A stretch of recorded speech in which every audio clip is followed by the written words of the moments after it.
rubrica dell'agricoltore Agricolo Jones. E benvenuti amici anche questa settimana, rubrica l'agricoltore agricolo vi trasmette direttamente da Telecittà, di cui abbiamo un omaggio anche dietro con i nostri ascoltatori che ballano contenti il liscio, che è la musica che noi preferiamo. Sento una voce fastidiosa. Ma cosa stai facendo? Dai, bea, pio. Ma cosa chiami? Ma non si chiama le donace in diretta? Ma donace, non c'è mai ferramenta. Non si rivetti.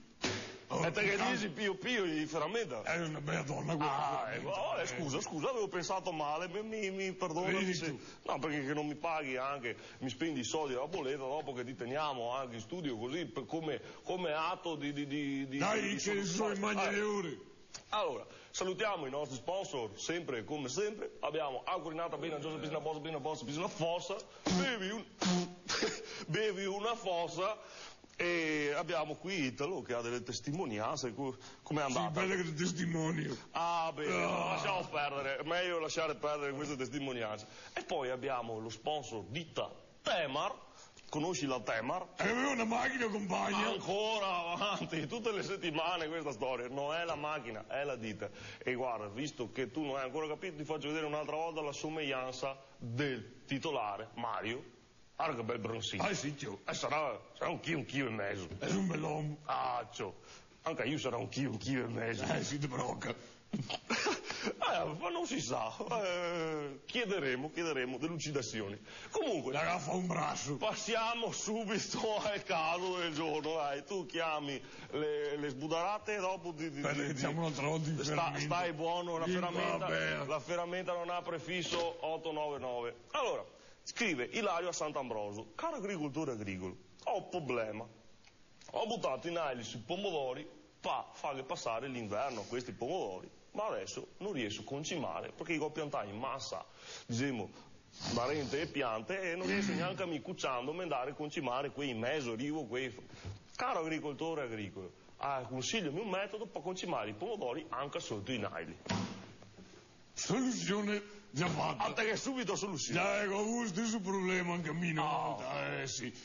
Bisogna che te vai al circo Orfei e ti fai ammaestrare le vacche in modo che a comando ti schiocchi le dita e si incoata per terra.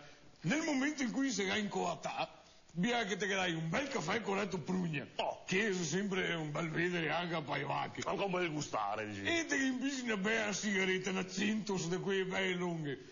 E ti fa lo stesso effetto che ti fa al Murera la mattina, che va a fare questa unquacchina. Come che impisa la sigaretta che parte il subuglio dei buei dell'intestino. Mi raccomando, prefatti su una bella gorna che va dalla vacca a fin sotto i naili. E la gorna, mi ero scritto un appunto perché deve avere un bel scambiatore aria-gas. Sì. Perché sennò quando vai a attaccargli le cicche alle mucche, che fa effetto miccia, tu attacchi le cicche e scappi via, perché può darsi che hai un ritorno di gas. E detona. Dove io cata? Su Campanie, a tre baseghe molto facili che ti trovano, essendo lui da Sant'Ambroso, può darsi che... sei anche in linea d'aria. Credo 3 chilometri volandoti i fe. Anche massa. Giusto. E dopo con questa gorna vedrai come si ingolferanno i naili. Saranno bei pieni da scioccare, che proprio anche tutti i pomodori verranno avvolti da questa sostanza. Sì o no? Dopo poi anche ogni tanto là con una cioppa di pane fate un cicchino. Quello magari dopo dipende dai gusti. Anche sempre un bel mangiare. Sì, anche per i vicini vedere dei bei naili. E ti fai anche un bel fiato. Meglio ancora che neanche mangiasse una valda. No. Bene, abbiamo risolto anche un altro caso anche questa settimana, ragazzi. Mi raccomando, tutti gli agricoli in ascolto, spediteci FASC, sono a FASC che noi risolviamo casi. Vai. Masa. E non sbaglia mai! Sempre con sta storia. Facciamo un brindisi. Evviva! Sempre questo piso di...